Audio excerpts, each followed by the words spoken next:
তোমাদের পরীক্ষা ওরিয়েন্টেড। আমি মনে করি যে সেফালোস্প্রিনের উপরে বেশি এখন বর্তমানে অ্যান্টিবায়োটিক বাজারে সেফালোস্প্রিনটা বেশি চলছে।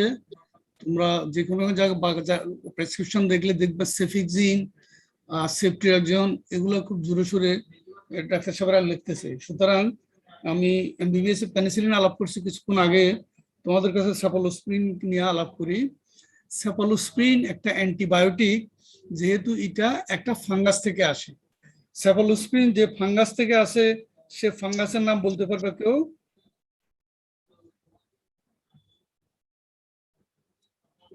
সেফালোস্প্রিন একটা বিটা-ল্যাকটাম অ্যান্টিবায়োটিক। বিটা-ল্যাকটাম অ্যান্টিবায়োটিক কেন বলা হয়?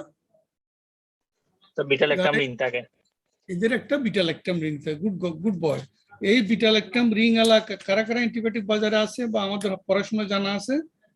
What are the beta-lactam antibiotic? যার নামের শেষে চৌধুরী আছে সে চৌধুরী বংশের কারা কারা বিটা-ল্যাকটাম অ্যান্টিবায়োটিক গ্রুপে কারা কারা আছে? পেনিসিলিন, পেনিসিলিন একটা গ্রুপ, তারপরে সেফালোস্পোরিন, এখন খুব হট কেকের মতো মার্কেটে এটাই বেশি আছে। তারপরে মনোব্যাকটাম, কার্বিপ্যানাম।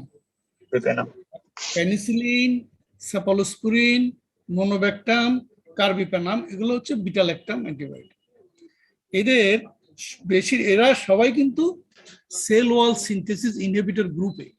এদের কাজ হলো ব্যাকটেরিয়ার যে উপরে সেল ওয়াল আছে সেখানে পেপটিড গ্লাইকান বলে একটা জিনিস আছে, অর্থাৎ এখানে পেপটিড গ্লাইকান থাকা মানে এখানে একটা কমপ্লেক্স পলিমার সেল ওয়াল আছে। এই সেল ওয়াল কি দ্বারা তৈরি? একটা আছে গ্লাইকান চেইন আর একটা আছে পেপটাইড চেইন।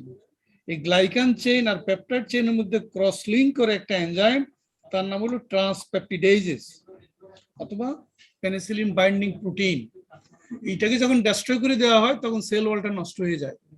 তাহলে পুরো গ্রুপের মেকানিজম অফ অ্যাকশন হলো সেল ওয়াল সিনথেসিস ইনহিবিটরস, আর স্ট্রাকচারালি তাদের বলা হয় বিটা-ল্যাকটাম। এই গ্রুপে আছে পেনিসিলিন, সেফালোস্প্রিন, মনোব্যাকটাম এবং কার্বিপ্যানাম। আমরা পেনিসিলিন আজকে আলোচনা করব না, আমরা সেফালোস্প্রিন আলোচনা করব। সেফালোস্প্রিন যে থেকে আসে ফাঙ্গাস থেকে, সেই ফাঙ্গাস হলো, সে ফাঙ্গাসের নাম সেফালোস্পোরিয়াম ক্রাইসোজোনাম, এরকম কিছু জানি। আমার সামনে এখন যে আছে সেটা এখানে আমার সামনে নাই, তবে এটা একটা ফাঙ্গাস থেকে আসে। আর এটা স্ট্রাকচারে সরি ফাঙ্গাস অ্যাক্রিমোনিয়াম, হ্যাঁ হ্যাঁ, এরকম কি দুটো, একটা হলো কমার্শিয়ালি আর একটা হলো তোমার ইনিশিয়াল যখন আবিষ্কার ছিল।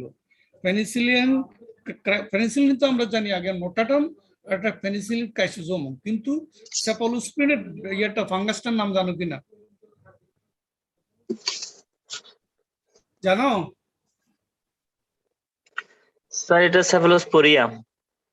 এইটাই হবে, এখান থেকে আসে। এই জন্য এটা কেমোথেরাপিউটিক এজেন্ট নয়, এটা অ্যান্টিবায়োটিক, যেহেতু একটা প্রাণ থেকে আসে আর একটা প্রাণকে ধ্বংস করবে। এটার mechanism exactly same as penicillin, এটা ব্যাকটেরিয়াকে সেল ওয়াল সিনথেসিস করতে দেয় না। আর এগুলোর ইম্পর্টেন্স হলো এই যে সেল ওয়ালে পেপটিড গ্লাইকান, এটা শুধু ব্যাকটেরিয়ার থাকে, মানুষের থাকে না। ফলে মানুষ যখন এই ওষুধ খায় মানুষের কোনো ক্ষতি হয় না, হোস্টের কোনো ক্ষতি হয় না, ক্ষতি হয় প্যারাসাইটের। এখন আসো, আমরা যদি পরীক্ষা জিজ্ঞাসা করি এটার স্ট্রাকচার কি, তখন বলতে হবে 7 অ্যামাইনো সাফালোস্পোরিক অ্যাসিড। এর স্ট্রাকচার হলো 7 amino cephalosporic acid and it is one of the member of beta-lactam antibiotics. Mechanism কি? একদম পেনিসিলিন মতো হুবহু। কি পেনিসিলিনের মতো? এটা সেল ওয়াল সিনথেসিস ইনহিবিট করে। কেমনি ইনহিবিট করে? ব্যাকটেরিয়ার সেলে পেপটিড গ্লাইকান আছে, এই পেপটিড গ্লাইকানের তোমার গ্লাইকান এবং পেপটাইড এই দুটোর মধ্যে একটা ক্রস লিঙ্কিং করে যে এনজাইম, তার নাম হলো ট্রান্সপেপটিডেজ। তাহলে সেফালোস্প্রিন করে কি? ট্রান্সপেপটিডেজকে ইনহিবিট করে দেয়, কাজ করতে দেয় না। ফলে সেল ওয়ালটা ফ্রাইবল হয়ে যায়, ভঙ্গুর হয়ে যায়, পানি ঢুকে যায়, পানি ঢুকলে অসমোটিক প্রেসার বেড়ে যায়, চাপে পড়ে সেল ওয়াল নষ্ট হয়ে যায়। তাহলে যেসব ব্যাকটেরিয়া সেল ওয়াল নাই সেখানে সেফালোস্প্রিন বা পেনিসিলিনের কোনো কাজ নাই। Anybody in the class can tell যে দুইটা মাইক্রো অর্গানিজম যার সেল ওয়াল নাই, এরকম নাম বলতে পারবে কেউ? এমন দুটো মাইক্রো অর্গানিজমের নাম বলতে পারবে তার কোনো সেল ওয়াল নাই, পেনিসিলিনের কোনো কাজও নাই সেখানে। কেউ পারবে না? তোমরা আমার শব্দ শুনতেছো? Microplasma, sir. Mycoplasma, good girl. আরেকটা বলো, ফর্মুলাটা বলছিলাম, রিয়েলি কোল্ড। আর কি? রিকেটশিয়া। তারপরে এম এতে মাইক্রোপ্লাজমা, আর একটা কে আছে? ক্ল্যামাইডিয়া সম্ভবত। শারন, ক্ল্যামাইডিয়া সেলওয়াল আছে? Obligatory intercellular. আমি সেটা তো না, সেটা তুমি সেলের ভিতরে বাইরের কথা বলছো। তার সেল ওয়াল আছে কিনা? রিকেটশিয়ান নাই, তারপর মাইক্রোপ্লাজমান নাই, এই মুহূর্তে খেলা আসতেছেন। সেল ওয়ালের কথা বলছি। এনিওয়ে, তাহলে মোটামুটি রিকেটশিয়া আর এদিকে হলো মাইক্রোপ্লাজমা, এদের ক্ষেত্রে পেনিসিলিন এবং সেফালোস্পিনের কোনো কাজ নাই, যেহেতু ওদের সেল ওয়ালই নাই। সেল ওয়াল না থাকলে আমরা ডাইরেক্টলি অ্যামাইনোগ্লাইকোসাইড বা অন্য অ্যান্টিবায়োটিক দিয়ে তাদের ধ্বংস করতে পারবো। যাক, এটা আমাদের এমন কোনো গুরুত্বপূর্ণ ব্যাপার না। এখন আমাদের যেটা আসবে সেফালোস্পিনের মেকানিজম তো আমরা জানি পেনিসিলিনের মতো। ক্লাসিফিকেশন ও রিটার্নের জন্য ক্লাসিফিকেশন হলো first generation, second generation, third generation, fourth generation. এখন নতুন একটা আসছে ফিফথ জেনারেশন। আমি পরে ভুলে যাব। ফিফথ জেনারেশন কিন্তু এমআরএসএ তে ইউজ করা হয়। এমআরএসএ অর্গানিজমটা, এমআরএসএ কারা বলতে পারো? এমআরএসএ দ্বারা কি বুঝাচ্ছে? Middle East respiratory distress syndrome. আল্লাহ রে, আর একজন আব্দুল্লাহ, প্রথম খুব হাসাহাসিতে ছেলে, সুন্দরভাবে চেহারা দেখা গেছে, এখন তো শুধু ইয়ে করে রাখছো। আব্দুল্লাহ আল সায়েম, জি স্যার, আসসালামু আলাইকুম। ওয়ালাইকুম আসসালাম। এমআরএসএ কথাটা ফুল প্রনাউন্সিয়েশন কি? Sir, methicillin resistant Staphylococcus aureus. সুন্দর করে বলছো, কিন্তু ভুল বলছো। মেথিসিলিন রেসিস্ট্যান্ট, মেথিসিলাস না, methicillin resistant staphylococcus aureus. MRSA কে ওয়েস্টার্ন হাসপাতালগুলোতে ডেঞ্জারাস ভাবে, কারো কোনো ইনফেকশন যদি শুদ্ধ না হয়, ওষুধেরও ঠিক না হয়, তাহলে তার নেভাল থেকে, কানের থেকে, নেয়ার থেকে, এয়ার থেকে, আম্বলিকাস থেকে, এক্সিলা থেকে, এগুলো থেকে সোয়াব নেওয়া হয়। সোয়াব নিয়ে দেখা যায় এখানে কোনো এমআরএসএ অর্গানিজম আছে কিনা। স্টেফিলোকক্কাস অরিয়াস যেটা মেথিসিলিন রেজিস্ট্যান্ট, যখন এটা পাওয়া যায়, তখন পুরো ওয়ার্ডটাকে খালি করে ওয়ার্ডের ফিউমিগেশন করে, ডিসইনফেক্টেন্ট করে, অন্য সরা দেয়। আমাদের দেশে এটা টিটেনাস পাইলে করে, কোনো সার্জিক্যাল ওয়ার্ডে টিটেনাস পাইলে ওয়ার্ডটাকে ইভ্যাকিউট করে, খালি করে ফেলে, মানে যদি কোনো টিটেনাসের জারণ পাওয়া যায়।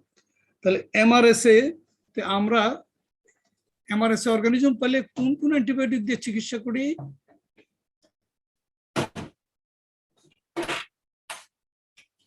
গাইস, কোন দুটো অ্যান্টিবায়োটিক দিয়ে আমরা? ভ্যানকোমাইসিন। Yes, vancomycin. ভ্যানকোমাইসিন আর নন বিটালেক্টাম। এটা আমরা যদিও খুব বিটালেক্টাম ডিসকাশনে আছি। ভ্যানকোমাইসিন দুই রকম, একটা ওরাল, একটা প্যারেন্টারাল। ভ্যানকোমাইসিনের পার্শ্ব প্রতিক্রিয়া জিজ্ঞাসা করলে কি বলবো? এমন কোন লোক দেখছো লজ্জায় লাল হয়ে যায়, সমস্ত মুখটা লাল হয়ে যায়? জি স্যার। রেড নেক অথবা রেড ম্যান সিনড্রোম ভ্যানকোমাইসিনের সাইড ইফেক্ট, পার্শ্ব প্রতিক্রিয়া। ইট ইজ ডিউ টু পার্শ্ব প্রতিক্রিয়া, সাইড ইফেক্ট। ভ্যানকোমাইসিনের প্রথম সাইড ইফেক্ট হলো ফ্লেভাইটিস, ইনফ্লেমেশন অফ দ্য ভেসেল ওয়াল। যেই ভেইন দিয়ে তুমি ইনজেকশন দিবা সেটা ইনফ্লেমড হয়ে যাবে, ফুলে যাবে। দুই নম্বর হচ্ছে লোকটা লাল হয়ে যেতে পারে চেহারা, রেড নেক অথবা red man syndrome due to histamine release. Vancomycin দিয়ে আমরা চিকিৎসা করি। আরেকটা হলো ফিফথ জেনারেশন সেফালোস্পুরিন দিয়া। এটা এখানে এই বইতে আমার সামনেটাতে নাই, এখন নতুন বইগুলোতে পাইছি আমরা। এটা ফিফথ জেনারেশন ভ্যানকোমাইসিন দিয়া, ফিফথ জেনারেশন সেফালোস্পুরিন ও ভ্যানকোমাইসিন এগেইনস্টে ইউজ হয়। আচ্ছা, আসো আমরা প্রথম থেকে যাই। ফার্স্ট জেনারেশন তোমরা খুব ভালো নম্বর পাবে যদি দুই ভাগ করো, ওরাল, প্যারেন্টারাল। ওরালি মানে মুখে দিয়ে দেয়, যে ওষুধ অ্যাসিড স্টেবল নয়, মানে গ্যাস্ট্রিক জুইস যাকে নষ্ট করে দিবে, সেগুলো আমরা ইনজেক্টেলে চলে যায়। আর যেগুলো মুখে দিলে নষ্ট হবে না, সেগুলো অ্যাসিড রেসিস্ট্যান্ট। তাইলে ফার্স্ট জেনারেশন আছে সেফালোথিন, সেফাজোলিন, এগুলো আমরা প্যারেন্টারালি দিই। প্যারেন্টারাল মানে আইদার আইএম অথবা আইভি। আর ফার্স্ট জেনারেশন ওরালি আমরা দিই সেফালেক্সিন, সেফ্রাডক্সিল, সেফাক্লোর। এগুলো শুধু নাম মনে রাখতে হবে, ভয় পাওয়ার কিছু নেই। এর মধ্যে সেফালোথিনটা কোন কি কাজে ইউজ হয় বলতে পারো? আমাদের পড়া তো আসলে ডিটেলস কে পড়ায় না বলে। সেফাজোলিন স্পেশালি সেফালোথিন কোন কাজে ব্যবহার হয়? এনিওয়ান? জি স্যার। অ্যান্টিবায়োটিক কত রকম ইউজ করে জানো? একটা হলো ডাইরেক্ট, আর একটা হলো প্রেজাম্পটিভ, আর একটা হলো তোমার ডেফিনিটিভ। তুমি যখন কালচার সেন্সিটিভিটি রিপোর্ট পায়ে গেলা তখন তুমি ডেফিনিটিভ দিবা। যখন ওটা পাচ্ছ না, আন্তাজে দিচ্ছ, সেটার নাম কি? সেটার নাম হলো প্রেজাম্পটিভ, অথবা কি বলা হয়, একটা কি বলা হয়, এম্পেরিক্যাল। এম্পেরিক্যাল থেরাপি অথবা প্রেজাম্পটিভ থেরাপি অথবা বেসড গেস থেরাপি আন্তাজে দিলা, সেটা ব্রড স্পেকট্রাম দিতে হয়। যে লোকটার একটা ইনফেকশন আছে কিন্তু আমি কোন অ্যান্টিবায়োটিক জানি না, সুতরাং আমি ব্রড স্পেকট্রাম দেব। তারপরটা হলো ডেফিনিটিভ থেরাপি, আমি কালচার সেন্সিটিভিটি রিপোর্ট পাই গেছি এবং সেন্সিটিভিটিতে যে অ্যান্টিবায়োটিকের নাম বলছে আমি সেটাই দেবো, ডেফিনিটিভ থেরাপি। আরেকটা আছে, ঘটনা এখন ঘটে নাই, এমন অবস্থা আমি যে অ্যান্টিবায়োটিক দেবো সেই মডালিটিটার নাম কি, সেই সিস্টেমের নাম কি? Sir, prophylactic therapy. এই কথাটা কাগজে লিখে রাখো, ভাইভাতে ধরা হবে। প্রোফাইলেকটিক হিসেবে সবচেয়ে বেশি use surgical prophylaxis cephalothin, first generation cephalosporin. First generation cephalosporin, তার নাম কি? সেফালোথিন। এটা আইভি ইউজ করে সাধারণত সার্জিক্যাল প্রোফাইলেক্সিসে। কখন? পেট কাটার আগে, সার্জারি শুরু করার আগে দেয়। যে কোনো প্রোফাইলেক্সিস থেরাপি সাধারণত একটু লোডেড ডোজ হয় এবং সিঙ্গেল ডোজ হয়। তাহলে আমার ছেলে মেয়েরা অন্তত এটা যেন পরীক্ষা বলতে পারে, ফার্স্ট জেনারেশন স্যার সার্জিক্যাল প্রোফাইলেক্সিসে পেট কাটার আগে বা বড় ধরনের মেজর অপারেশনের আগে সেফালোথিন ইউজ করা হয় প্যারেন্টারালি।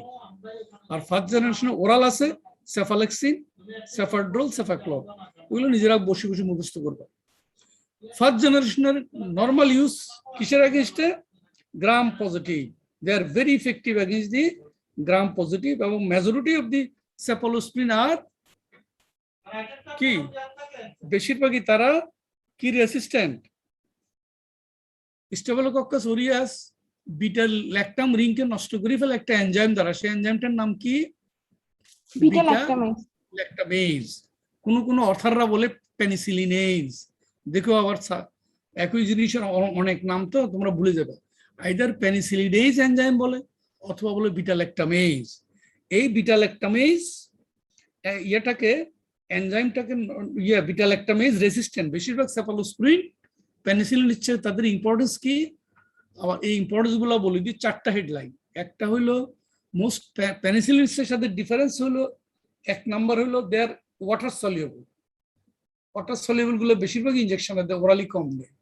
2 নাম্বার, দে আর দি ব্যাকটেরিসাইডাল, প্রত্যেকটা সেফালোস্প্রিন ব্যাকটেরিসাইডাল।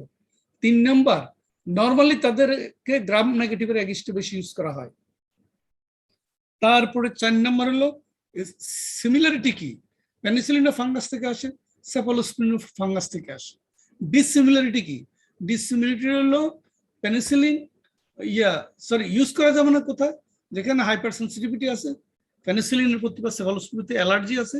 আবার যেগুলো পেনিসিলিনের প্রতি হাইপার সেন্সিটিভ সেগুলো দেখা যাচ্ছে কিছু কিছু সেফালোস্প্রিন প্রতিও হাইপার সেন্সিটিভ। তাহলে ফার্স্ট জেনারেশনের কোন অর্গানিজমের এগেইনস্টে কাজ করে? Mainly gram positive. আমেরিকান ছেলেমেয়েরা একটা ফর্মুলা বাইর করছে, এটা হলো প্যাক, PECT। প্যাক, পিতে প্রোটিয়াস, ইতে ইকোলাই, PECT সাইটোব্যাক্টার, কেতে ক্ল্যাপসিলা। তাইলে first generation cephalosporin will act against PECK, P বড় হাতের, ই বড় হাতের, ই বড় হাতের, কে বড় হাতের, প্যাক। পিতে প্রোটিয়াস, মিরাবিলেস, তারপরে ইতে ইকোলাই, ইকোলাইয়ের সাথে আরোগুলো, তারপরে সিতে সাইটোব্যাক্টার, আর কেতে ক্লেপসিলা। এদের এগেইনস্টে এরা বেশি অ্যাক্টিভ। আর সেফালোথিনের বেলা বলবো, it is mainly used in the surgical prophylaxis. Cephalothin আর সেফাজোলিন হচ্ছে প্যারেন্টারালি, সেফালেক্সিন, সেফাড্রোল হলো ওরালি। তাহলে এই গেল ফার্স্ট জেনারেশন। আসো সেকেন্ড জেনারেশন। সেকেন্ড জেনারেশনের ইনজেক্টেড আইটেম হলো সেফরোক্সিন, সেফরোক্সিন এক্সিটাল এবং সেফামেন্ডল। আর তোমার মুখে দেয় সেফাক্লোর, দুইটা ভাগ করিব, প্যারেন্টাল এবং ওরাল, এগুলো মুখস্থের বিষয়, বোঝার বিষয় কম। এখানে সেফোরক্সিম এক্সিটেল যখন বলবে তখন এটা ওরালি দিবে, আর শুধু সেফোরক্সিম যখন বলবে, সেফোরক্সিল যখন বলবে সেটা সাধারণত ইনজেক্টাল আইটেমে দেবে। এক্সিটেল হলে সেটা হয়ে যাবে ওরাল। যা সেকেন্ড জেনারেশন কার কার এগেইনস্টে কাজ করে? সেকেন্ড জেনারেশন সাধারণত গ্রাম নেগেটিভের এগেইনস্টে মোর অ্যাক্টিভ। তাহলে প্রথমটাকে বলছিলাম গ্রাম পজিটিভ, আসলে ক্রস ফায়ারিং আছে কিছুটা। সেকেন্ড জেনারেশন হলো গ্রাম নেগেটিভ। এখানে ফর্মুলা কি? এখানে মনে রাখার ফর্মুলা হলো, আগে বলছি আমরা প্যাক, ফার্স্ট জেনারেশনে এটা হলো হ্যান্ড প্যাক, HENPECK। H হলো হ্যামোফিলাস ইনফ্লুয়েঞ্জা, ইতে হলো ইস্কেরিশিয়া কলাই, এন হলো নাইসেরিয়া গনোরিয়া, নাইসেরিয়া মেনিনজাইটিস, এগুলো সাধারণত। তাহলে ফর্মুলাটা কি হলো সেকেন্ড জেনারেশনের? Hand pack, HENPECK, hand pack. Second generation সম্পর্কে আমাদের মোটামুটি একটু জানলে হলো। আর সেফোরক্সিম বেশিরভাগ ক্ষেত্রে এখন ইউজ হয়, তবে সেফোরক্সিমের সাথে আবার আমরা ক্লোবিনিক অ্যাসিড ইউজ করে দিই যাতে বিটা ল্যাকটামেজ সুবিধা করতে না পারে, যদিও বেশিরভাগ সেফালোস্প্রিন বিটা ল্যাকটামেজ রেসিস্ট্যান্ট। এটা গেল। আমরা সেকেন্ড জেনারেশনটা সাধারণত আমরা ওই মিক্সড ইনফেকশনের জন্য বেশি ইউজ করি, এবং এটা সিএসএফ পেনিট্রেট করতে পারে, সেই জন্য আমরা মেনিনজাইটিসও ইউজ করি সেকেন্ড জেনারেশন। আসলে third generation very highly resistant against the beta lactamase, খুব বেশি রেসিস্ট্যান্ট এরা, এবং এরা গ্রাম নেগেটিভ এগেইনস্টে খুব বেশি কাজ করে। সাইটোব্যাক্টার, সিডোমোনাস, এন্টারব্যাকটেরিশিয়া, নাইসেরিয়া গনোরিয়া, এগুলোর এগেইনস্টে খুব বেশি এরা কাজ করে। তবে গ্রাম পজিটিভের এগেইনস্টে এদের কাজ খুব কম। মেনি অফ দেম এরা ব্লাড ব্রেইন ব্যারিয়ারকে ক্রস করে। সুতরাং আমরা এই থার্ড জেনারেশনটা আমরা মেনিনজাইটিস এবং সিএসএফ ইনফেকশনে ইউজ করতে পারি। এর মধ্যে থার্ড জেনারেশনে সেফট্রিয়াক্সোন যেটা আছে, থার্ড জেনারেশন দেখো, সেফোট্যাক্সিন, সেফট্রিয়াক্সোন, সেফোফেরাজিন, এই জিনিসের মধ্যে গুলো সেফট্রিয়াক্সোন হলো drug of choice for gonorrhoea. গনোকক্কাসে যে ইনফেকশন হয় সেখানে single dose of ceftriaxone injection যদি দাও তাহলে সে কিউর হয়ে যাবে। ঢাকা ইউনিভার্সিটিতে কয়েকবার দেখলাম যে সেফট্রিয়াক্সোন উপরে শর্ট নোট আসছে, তোমরা বই থেকে সুদে সুন্দর করে সাজায় নিবা, শর্ট নোট অন সেফট্রিয়াক্সোন। তাহলে থার্ড জেনারেশন মধ্যে খুব গুরুত্বপূর্ণ ওষুধ হলো সেফট্রিয়াক্সোন লং হাফ লাইফ আছে এবং ওয়ান্স ডেইলি ইউজ করে। আর সেফট্রিয়াক্সোন একটা গুরুত্বপূর্ণ কি, সেটা 50% বিলিয়ারি ট্র্যাক দিয়ে বডি থেকে বেরিয়ে যায়। তাহলে কিডনি দিয়ে মেজরিটি ওষুধ বেরিয়ে গেল, সেফট্রিয়াক্সোনের এক্সক্রিশন হলো থ্রু দি বিলিয়ারি ট্র্যাক। সুতরাং কিডনি যদি ডিসঅর্ডার থাকে রোগী, তাতে সেফট্রিয়াক্সোনের ডোজ অ্যাডজাস্টমেন্ট করা লাগে না, কারণ সে তো কিছুটা বেরিয়ে যাবে বাইল ট্র্যাক দিয়ে। তাহলে ভালো ছেলে মেয়েদের এটাও মনে রাখা উচিত, ফার্মাকোকাইনেটিক যেটা সেফট্রিয়াক্সোন বের হয় বাইল ডাক দিয়ে 50%, এবং লং হাফ লাইফের কারণে ওয়ান্স ডেইলি দেয়, যার জন্য কিডনিতে প্রবলেম থাকলে এটা কোনো ডোজ অ্যাডজাস্টমেন্ট করা লাগে না। ফোর্থ জেনারেশন আসো, ফোর্থ জেনারেশন আছে সেফিমিন, সেফাফাইরন। এগুলো আমরা তত বেশি পরীক্ষায় ধরি না, এগুলা তোমার এই ইউজ হয় অনেকগুলো অর্গানিজমের এগেইনস্টে, যেমন ধরো যারা গ্রাম পজিটিভ, গ্রাম নেগেটিভ, স্টেপ2, staphylo, meningo, gono, etcetera. Fourth generation গুরুত্ব হইল third generation never cross the CSF, never cross the synovial fluid, তোমার সাইনোভিয়াল জয়েন্ট, সিএসএফ, এগুলো থার্ড জেনারেশন ক্রস করতে পারে না। কিন্তু ফোর্থ জেনারেশন খুব ইজিলি ব্লাড ব্রেইন ক্রস করে, সিএসএফ ক্রস করে, কাজে সেপ্টিসেমিয়া এবং মেনিনজাইটিস, এগুলো ফোর্থ জেনারেশন ভালো কাজ করে। একটু 1 মিনিট জিনিসটা আমি আরো একটু ক্লিয়ার করে দিই।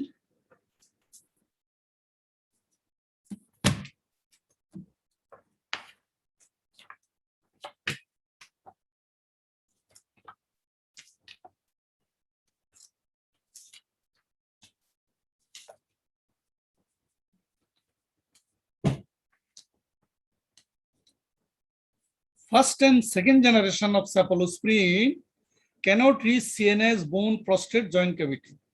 First and second generation cannot reach to the CNS, bone, prostate, joint cavity. More resistant to beta lactamase. এবং এক্সক্রিশন হচ্ছে কিডনি দিয়া। পেনিসিলিনের মতো প্রোবেনিসিড যদি অ্যাড করি তাহলে অ্যাকশনটা প্রলং হয় রেনাল ঝামেলা থাকলে ডোজ অ্যাডজাস্টমেন্ট করার দরকার, কারণ অধিকাংশ ডাক শরীর থেকে বেরিয়ে যায় কিডনি দিয়ে। থার্ড আর fourth generation they can cross, তারা থেরাপিউটিক কনসেন্ট্রেশন বা ক্রস করে যেতে পারে কি CNS, bone, prostate and joint cavity. Bone, prostate, joint cavity third আর ফোর্থ জেনারেশন ক্রস করতে পারে। সুতরাং তারা মেনিনজাইটিস, ওস্টিওমাইলাইটিস, প্রস্টাইটিস, সাইনোভাইটিস আমরা ইউজ করি। এগুলো বিটা ল্যাকটামাজের মোর রেসিস্ট্যান্ট। এবং সেফট্রিয়াক্সোন যেটা drug of choice for gonorrhoea, gonorrhoea কি দেওয়া হয় আব্দুল্লাহ? গনোরিয়ার অর্গানিজম কি? Neisseria gonorrhea. Neisseria gonorrhea. Abdullah আছে কিনা আমার সাথে দেখি। আব্দুল্লাহ আর আলম উইথ মি? জি স্যার আছি। নাইসেরিয়া গনোরিয়া কি করে? গণকক্কাস, এটা সংক্ষেপে গণকক্কাস বলে। মেনিঙ্গোকক্কাসের পুরান নাম কি? Neisseria meningitis. Neisseria meningitis. Good. এগুলো গ্রাম নেগেটিভ ইন্টারসেলুলার। গণকক্কাস, গনোরিয়ার সাইন সিমটম কি? রোগী কি বলবে আসি তোমাকে? যৌন ব্যাধি যার হয়েছে গনোরিয়া, সে কি বলবে? কি প্রবলেমের কারণে তোমার কাছে আসছে? So purulent urethral discharge. Excellent. ও বলবে শ্যাফট অফ দি পেনিস টিপ দিলে তার পাস আসে। পুরুল্যান্ড ইউরেথ্রা, সুন্দর কথাটা বলছি। আর যদি মহিলা হয় তাহলে বলবে যে পাইউরিয়া হচ্ছে, তার প্রস্রাবের সাথে সাদা সাদা পাস দেখা যাচ্ছে, পুঁজ দেখা যাচ্ছে। এনিওয়ে, সেখানে ড্রাগ অফ চয়েস হলো single dose of ceftriaxone injection. তাইলে যারা ভালো ছেলে মেয়ে তারা দেখবা এন্ডেভারে 542 আছে ফার্মাকোকাইনেটিক্স অফ সেফালোস্প্রিন। সেখানে first and second generation CNS এ ঢুকতে পারে না, বোনও ঢুকতে পারে না, প্রস্টেটে ঢুকতে পারে না। থার্ড আর ফোর্থ জেনারেশন সিএনএস এ ঢুকে, বোনে ঢুকে, প্রস্টেটে ঢুকে, এই জাতীয় অসুখগুলোর জন্য ভালো। মেনিনজাইটিস, ওস্টিওমাইলাইটিস, প্রস্টাইটিস, সাইনোভাইটিস গেল। আর থার্ড আর fourth generation, third and fourth generation মধ্যে সেফট্রিয়াক্সোন থার্ড জেনারেশন। সেফট্রিয়াক্সোন এবং সেফোফেরাজোন এরা বিলিয়ারি দিয়া, লিভার দিয়ে এক্সক্রিশন হয়। সুতরাং কিডনি ডিসফাংশন হলে এদের ডোজ অ্যাডজাস্টমেন্ট করা লাগে না। এরপর আসো ফিফথ জেনারেশন। ফিফথ জেনারেশন অন্য কোনো বইয়ে নাই, শুধু এখানে আছে সম্ভবত। ফিফথ জেনারেশন এখানে ফিফথ জেনারেশন হলো সেপ্টাবিপ্রোল, CEFTABI, সেপ্টাবিপ্রোল, PROL, সেপ্টাবিপ্রোল। এটার মেইনলি ইউজ হচ্ছে এমআরএস। এটা একটু মনে রাখো, এমআরএস খেলে ভ্যানকোমাইসিন বললো না, এটা আমরা এটা দিয়েও আমরা এমআরএস এর চিকিৎসা করি ফিফথ জেনারেশন দিয়ে। ভ্যানকোমাইসিন বলছি দুই রকম, ওরাল এবং প্যারেন্টারাল। প্যারেন্টারালটা ইউজ করলে অ্যাডভার্স ইফেক্ট হচ্ছে প্লেবাইটিস, যে ভেইন দিয়ে ইনজেকশন ঢুকায় ভেইনটা ফুলে যায়, চিলস ফিভার, এবং হচ্ছে রেড ম্যান বা রেড নেক সিনড্রোম, রোগী লাল হয়ে যায় হিস্টামিন রিলিজের কারণে। তাহলে আমরা মোটামুটি এই দিকে জেনারেশনগুলো সেরে ফেললাম। যারা বুদ্ধিমান তারা নিজস্ব একটা সর্ট আউট করে নেবা। এক একজনের মনে রাখার বুদ্ধি একরকম, তবে এন্ডেভারে টু মাচ লেগছে এই ব্যাপারে। এটা তোমাদের করে মানে মন খারাপ করবে। তোমরা আমাদের ক্লাস এবং টেক্সট বই পড়তে পারো। তারপরে এখন আসি আমি অ্যাডভার্স ইফেক্ট নিয়ে আলোচনা করি কিছুটা। অ্যাডভার্স ইউজ তো বললাম। ওভারঅল যদি সেফালোস্প্রিনের ইউজ আমরা বলি, তাহলে cephalosporin is mainly use for gram negative organism. Gram negative অর্গানিজমের এগেইনস্টে সাধারণত ব্যবহার হয় কি? সেটা ইউরিনারি, রেসপিরেটরি এবং সফট টিস্যু ইনফেকশন। এগুলো গ্রাম নেগেটিভ দ্বারা হয়। এগুলোতে আমরা বেশিরভাগ থার্ড জেনারেশন ইউজ করি। তারপরে আমরা ওই সার্জিক্যাল প্রোফাইলিসিসে ফার্স্ট জেনারেশন কোন ইউজ করি। সার্জিক্যাল প্রোফাইলিসিসে ফার্স্ট জেনারেশনের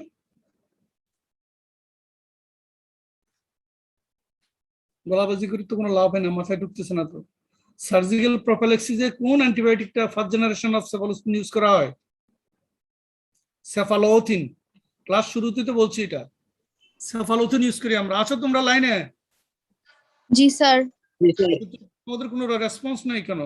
কতবার একটা ক্লাস নেওয়া যাবে? সাধারণত সার্জিক্যালি প্রোফাইলাক্সিস সার্জন সাহেবরা আগে কাটবার আগে সেফাজোলিন 2 গ্রাম ঢুকাই দিয়ে আইভি দিয়া তারপর উনি কাটা শুরু করে। This is called surgical prophylaxis. কারণ why they are choice this thing? কারণ এটা longer half life, tissue penetrability বেশি, এবং এটা মিক্সড ইনফেকশন সামলাতে পারে। এই জন্য cefazolin is the drug of choice for prophylactic surgery. তারপরে ওভারঅল সেফালোস্প্রিনের ইউজ আর কি আছে? গনোরিয়া। গনোরিয়াতে কি drug of single dose of কোন ওষুধটা ইউজ করি আমরা? সেফট্রিয়াক্সন। সেফট্রিয়াক্সন 2 গ্রাম দিবার লগে লগে তার পুস্টুস ক্লিয়ার হয়ে যাবে, যার জন্য আমাদের সমাজে এখন এত বেশি আমাদের ভিডি বা ভ্যানেরিয়াল যৌন ব্যাধি, যেহেতু এই সমস্ত ওষুধ পাওয়া যাচ্ছে বাজারে, আর না হলে তো অনেকগুলো কমপ্লিকেশন হইতো।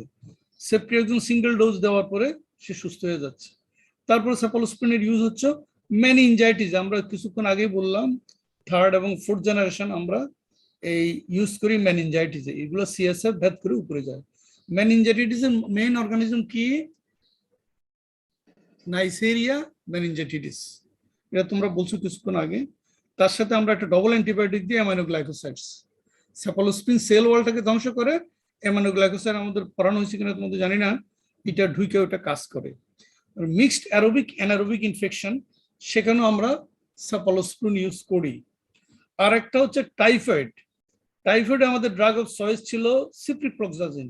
সিপ্রোফ্লক্সাসিন এটা ছিল, এটা কি গ্রুপ? সিপ্রোফ্লক্সাসিনটা কেউ বলতে পারবা? ফ্লোরোকুইনল, সেই এটা ছিল ড্রাগ অফ চয়েস, কিন্তু আমরা আজকাল সেফালোস্পিন ইউজ করি। নসোকুমিয়াল ইনফেকশন। নসোকুমিয়াল ইনফেকশন কি বলতো দেখি? স্যার হসপিটাল অ্যাকুয়ার্ড ইনফেকশন, একটা রোগ নিয়ে আসছো, রোগটা ভালো হয়েছে, আর একটা রোগ নিয়ে ফেরত যাচ্ছ। আচ্ছা, অ্যাডভার্স রিঅ্যাকশন আর কিছু বাদ আছে হাইপার সেন্সিটিভিটি ছাড়া। হ্যাঁ, nephrotoxicity, mild nephrotoxicity is noted with some cephalosporin. কিছু সেফালোস্পিনে কিডনি ধ্বংস করে এমন একটা এভিডেন্স আছে, তাইলে 2টা নেফ্রোটক্সিক ড্রাগ অ্যাড করা যাবে না। তা বলতো তোমরা ডায়াবেটিক্সের কোন ডায়াবেটিক্সটা নেফ্রোটক্সিক বলো? ডায়াবেটিক্সের কোনটা কিডনি নষ্ট করতে পারে? হাই সিলিং ডায়াবেটিক্স, সেমাইড। ফ্রুসেমাইড। সুন্দর কথা বলছে মেয়েটা, খুব ভালো বলছে, কিন্তু আমার স্ক্রিন তো আউট হয়ে গেল।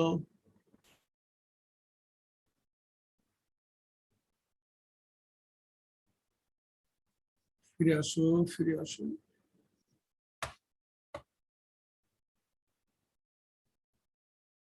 Hello, hello. জি স্যার। জি স্যার। তাহলে হাইপার সেন্সিটিভিটির পরে সাইড ইফেক্ট লিখবে নেফ্রোটক্সিসিটি। ভাইবে আমরা জিজ্ঞাসা করব কোনটা বেশি করে।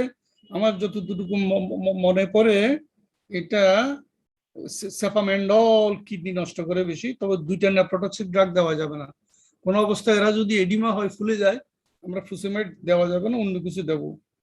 আচ্ছা, তারপরে একটা ছোট সাইড ইফেক্ট আছে, এটা হলো ব্লিডিং। সেফালোস্পিনে সামান্য ব্লিডিং করতে পারে, কজ কি? হাইপোপ্রোথমিনেমিয়া, ক্লটিং ফ্যাক্টরের মধ্যে যে প্রথমিন আছে এটাকে কমায়া দেয়, স্পেশালি ম্যালনারিশ পেশেন্ট। আর লাস্ট একটা আছে, এটা কে পারবে আমি জানি না, ডাইসালফারম লাইক ইফেক্ট। ডাইসালফারম লাইক ইফেক্ট কেউ বলতে পারবে? কোনো ভাগ্যবান বা ভাগ্যবতী? Anybody in the class? Hello, sir অ্যালকোহলের সাথে খেলে বডিতে র্যাশ হয়। র্যাশ মানে বডিতে রিঅ্যাকশন করে বলো? র্যাশ হয়, আরো অনেক কিছু হয় রিঅ্যাকশন উইথ অ্যালকোহল, সেটাকে বলা। এটা সেফালোস্পিন খাওয়ার পরে যদি কেউ ড্রিঙ্ক করে ওয়েস্টার্ন পিপল, তাহলে তার চিলস, ফিভার এবং র্যাশ হয়। গুড, ভালো হইতে পারলাম, এটা খারাপ না। তাহলে এটা আমাদের হয়ে গেল। আমরা বিটা ল্যাকটাম বললে খেলে পেনিসিলিন আর সেফালোস্পিনে আমাদের সমস্ত মনোযোগ দিলে হবে না। এছাড়া আরো 2টা বিটা ল্যাকটাম আছে, একটা হলো কার্বিপেনাম আর একটা আছে মেরোপেনাম বা মনোব্যাকটাম। কার্বিপেনামের ভিতরে কারা আছে একটু কানে শুনে রাখো, আমি ধরবো না কারণ ওগুলো তোমরা কম পড়ো, কিন্তু পরীক্ষায় শর্ট নোট আসলে অনেকগুলো নম্বর হারাইবা। Carbapenem a beta lactam ring fused with 5 member penam. Penam ring এর সাথে লাগে, এইদিকে বিটা ল্যাকটাম, এদিকে পেনাম রিং, 2টা লেগে যায়। এদের উদাহরণ কি? ইমিপেনাম, মেরোপেনাম ইত্যাদি। মেরোপেনাম ওয়ার্ডে হরদম ইউজ হচ্ছে, যে ইনফেকশন কিছুতে কন্ট্রোল হয় না, মেরোপেনাম। তাহলে মেরোপেনামটা একটা বিটা ল্যাকটামের গ্রুপ, তবে এটা তোমার এটার অ্যান্টিব্যাকটেরিয়াল স্পেকট্রাম কি আমরা তো আগের বলেছি এগুলো। আমরা কার্বিপেনামের মধ্যে একটাই আমরা পড়বো, কার্বিপেনামের mechanism action cell wall synthesis inhibitor. শুধু নন বিটা ল্যাকটাম যেগুলো আছে cell wall synthesis inhibitor, non beta lactam সেটা আমরা আগে বলেছি। নন বিটা ল্যাকটামের মধ্যে আছে এই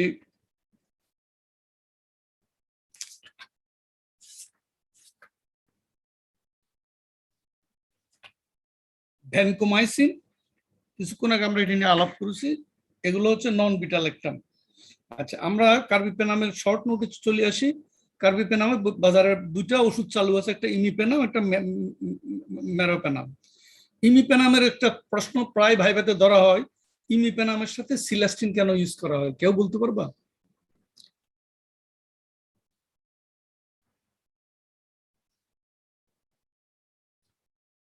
ইমিপেনামের সাথে কেন সিলাস্টিন? কিডনিতে ডাইহাইড্রোপেপটাইডেস এনজাইম থেকে এটা দ্বারা ইনঅ্যাক্টিভেট হয়ে যায়। বলছো, একজন বলছে এটা খারাপ লাগছে, সবাই বলতে হলে ভালো হতো। কিডনি থেকে ডাইপেপটাইডেজ একটা এনজাইম এসে ইমিপেনামকে ডেস্ট্রয় করে দেয়, সেই জন্য ওই এনজাইমটা যেন কাজ না করতে পারে, ইনহিবিট করে, ডাইহাইড্রোপেপটাইডেজকে ইনহিবিট করার জন্য আমরা সিলাস্টিন ইউজ করি। তো এরকম একটা জিনিস, বিটা ল্যাকটামাসকে ইনহিবিট করার জন্য আমরা অ্যামোক্সিসিলিন পেনিসিলিনের সাথে কি অ্যাড করি? ক্লোভেনিক অ্যাসিড। ক্লোভেনিক অ্যাসিড, খেয়াল রাখো, ক্লোভেনিক অ্যাসিডের শর্ট নোট আসলে যে পেনিসিলিনের সাথে ক্লোভেনিক অ্যাসিড অ্যাড করা হয় বিটা ল্যাকটামেজ এনজাইমকে ইনহিবিট করার জন্য। ক্লোভেনিক অ্যাসিড বলবে যে sir it is not antibiotic, এটা শুধু ওই বিটা ল্যাকটামেজ সারি ব্যাকটেরিয়া যে বাঁচতে চায় সে বিটা ল্যাকটামেজকে ইনহিবিট করে দেয়, তাহলে সেটার কোনো অ্যান্টিবায়োটিক ভ্যালু নাই ক্লোভেনিক অ্যাসিডের। বাজারে দেখো সেফালোস্পিরিনের সাথে এবং পেনিসিলিনের সাথে ক্লোভেনিক এড করে সেফাক্ল্যাব, অ্যামোক্সিক্ল্যাব, এইসব ক্লোভেনিক অ্যাসিড অ্যাড করা হয়, কিন্তু শর্ট নোট অফ ক্লোভেনিক অ্যাসিড দিলে it is not an antibiotic, rather it is inhibitor of beta lactamase. ঠিক ইমিপেনামের সাথে সিলাস্টিন ইউজ করা হয়, ওই কিডনি থেকে যে পেপটিডেজ এসে ইমিপেনামের কাজকে বন্ধ করে দিতে চায়, সেটাকে সে ধ্বংস করে। তাহলে এই একটা মেরোপেনাম একটু শর্ট নোট করে নিতে হবে বই থেকে, কারণ মেরোপেনাম এখন ওয়ার্ডে ইউজ হয়। এটার একটা সুবিধা হলো মেরোপেনাম রেনাল পেপটিডেজ দ্বারা ধ্বংস হয় না, এই জন্য ভালো কাজ করতে পারে, এটার লগে সিলাস্টিন দিয়ে দেওয়া লাগে না। এবং ইমিপেনামে যে একটু সিজার বা কনভার্সনের ইয়ে ছিল, ধ্বংস হওয়ার সম্ভাবনা ছিল, মেরোপেনামে এই জিনিসটা নাই। ঠিক আছে, আমরা আজকে এই পর্যন্ত যাই। তোমরা এরপরে নন বিটা ল্যাকটাম যেগুলো আছে, মোনোব্যাকটাম, কার্বিপেনাম, এগুলো দেখে নিও। পরের ক্লাসে আমরা চেষ্টা করব ব্রড স্পেকট্রাম অ্যান্টিবায়োটিকের উপরে আমরা ভাইভা ওরিয়েন্টেড কিছু কথাবার্তা বলার জন্য। এখন দেখছো যতই পড়ো না কেন এরপরে অনেক গ্যাপ থেকে যাচ্ছে, ভাইভাতে বসলে যখন একটু ক্লিনিক্যাল ওরিয়েন্টেড দুই চারটা ধরবে তখন আটকে যাওয়া। এই জন্য আমি পড়াবার সময় একটু ইন্টারেস্ট পাওয়ার জন্য ক্লিনিক্যাল ওরিয়েন্টেশন নেই, আমার ডিসকাশনের ভিতরে প্যাথোলজি আছে, মাইক্রোবায়োলজি আছে, একটা কোঅর্ডিনেটেড নলেজ দিয়ে যদি আমরা আগাই তাহলে you feel confident to talk, to discuss. এবং এই পড়াটা যে বেনিফিট হচ্ছে কোঅর্ডিনেটেড পড়াতে বুঝে যাবে। তোমার প্যাথোলজির প্রশ্ন চলে আসছে, তোমার মাইক্রোবায়োলজির প্রশ্ন চলে আসছে, তাইলে তোমার নলেজটা টইটুম্বুর আছে কিনা, না শুধু একটা নিয়ে পড়তেছে বোঝা যাচ্ছে। Responsive roll call please. Roll number 2 Liza আসো নাই? স্যার জয়েন আছে স্যার। আছে তো Sir, present, sir. লিজা শুনছে আমাকে। Roll number 3 Jannatul Ferdous. Sir নাই sir. Roll number 4 Present, sir. Roll number 5